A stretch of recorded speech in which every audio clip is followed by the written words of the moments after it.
Bismillahirrahmanirrahim. Assalamualaikum warahmatullahi wabarakatuh.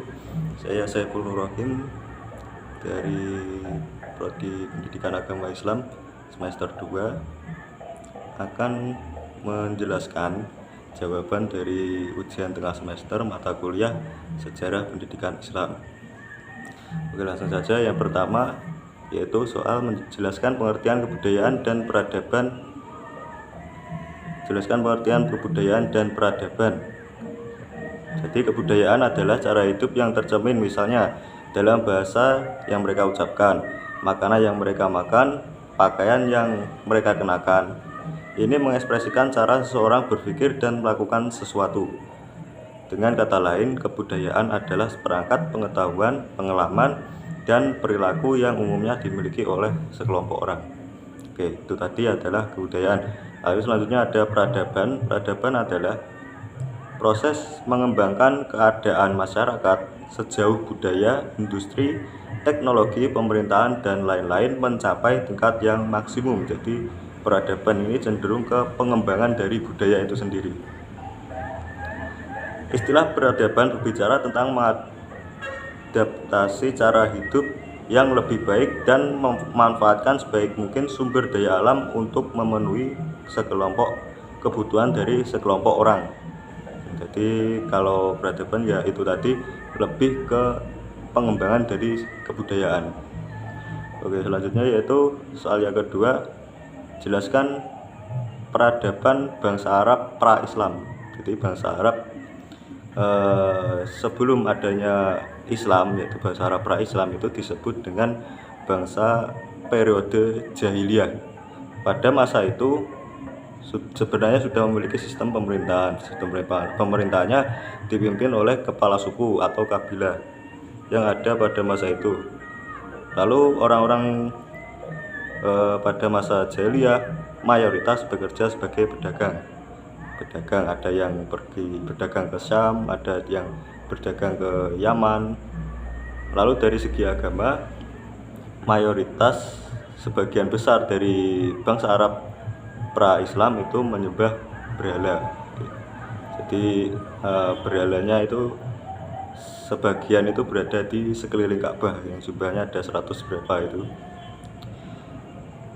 Oke, selanjutnya soal yang ketiga yaitu jelaskan dasar-dasar peradaban Islam yang diberikan Rasulullah kepada sahabat pada masa awal.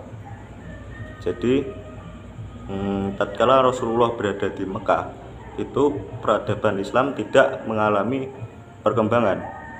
Dikarenakan apa? Karena kan adanya tantangan dari kaum Quraisy. Tantangannya ya berupa pemboikatan, penganiayaan, dan lain sebagainya.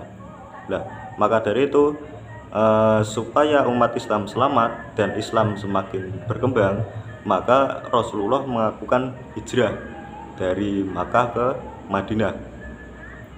Dan setelah hijrah itu barulah perkembangan peradaban Islam mulai muncul atau mulai semakin meningkat. Contoh saja perkembangannya pada masa itu adalah terbentuknya pranata sosial. Maksudnya ini terbentuknya seperti tatanan kehidupan masyarakat seperti undang-undang dan lain-lain. Nah, setelahnya yaitu ada mendirikan Masjid Nabawi, lalu ada mempersaudarakan kaum Muhajirin dan kaum Ansor. Nah, itu dasar-dasar peradaban yang diberikan Rasulullah kepada para sahabat di masa awal. Oke, selanjutnya jelaskan peradaban Islam pada masa Khulafaur Rasyidin. Lalu pada masa Khulafaur Rasyidin itu ada 4. Yang pertama ada Abu Bakar, ada Umar, Utsman, dan Ali bin Abi Thalib. Yang pertama, khalifah utama yaitu Abu Bakar As-Siddiq. Pada masa Abu Bakar As-Siddiq, beliau melaksanakan kekuasaan yang bersifat sentral. Jadi seluruh kekuasaan baik hukum atau peraturan lainnya itu berpusat pada pemerintahan yang dipimpin oleh khalifah. Itu pada masa Abu Bakar As-Siddiq. Selain itu beliau juga melaksanakan hukum dan mengajak para sahabat untuk bermusyawarah untuk mendapatkan jawaban dari persoalan yang terjadi itu di masa Abu Bakar As-Siddiq. Lalu yang kedua ada Umar bin Khattab. Umar bin Khattab beliau menerapkan prinsip demokratis dalam kekuasaan, yaitu dengan menyamaratakan bagi warga negaranya. Jadi warga negara memiliki hak yang sama, menciptakan prinsip demokratis dalam pemerintahan. Lalu ada penyebaran agama Islam. Jadi pada masa Umar bin Khattab itu mulai adanya penyebaran agama Islam. Lalu ada penulisan suci Al-Quran. Sebenarnya itu awalnya itu dari masa Sayyidina Abu Bakar As-Siddiq, lalu diteruskan oleh Khalifah Umar bin Khattab. Selanjutnya yang ketiga yaitu Khalifah Utsman bin Affan. Pada masa Khalifah Utsman bin Affan, beliau membangun sebuah bendungan untuk menjaga arus banjir besar dan juga mengatur pembagian air di kota. Lalu membangun jalan-jalan, masjid-masjid gitu. Terus ada juga menulis kembali Al-Quran yang dilakukan oleh khalifah sebelumnya, dilanjutkan lagi oleh Sayyidina Utsman bin Affan. Oke, yang terakhir yaitu Sayyidina Ali bin Abi Thalib. Pada masa Sayyidina Ali bin Abi Thalib, beliau membersihkan pemerintahan dan mengganti gubernur yang baru. Membersihkan pemerintahan di sini kan dulunya itu pada masa Sayyidina Utsman itu pemerintahannya dipimpin oleh kebanyakan dipimpin oleh kerabat-kerabat terdekat. Nah, maka itu pada masa Khalifah Ali bin Abi Thalib, beliau membersihkan pemerintahan yang dari kerabatnya Sayyidina Utsman itu diganti menjadi gubernur-gubernur yang baru.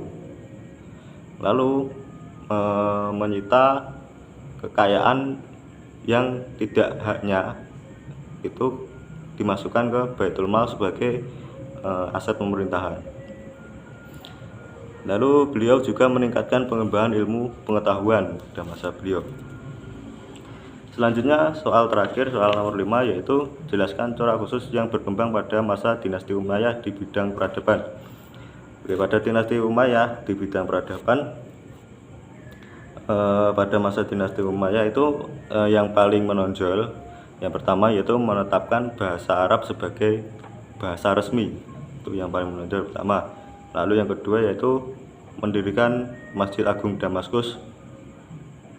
Lalu yang ketiga membuat mata uang pertama ya bahasa Arab itu yang dibuat pada masa dinasti Umayyah, yang tulisannya itu syahadat mata uangnya.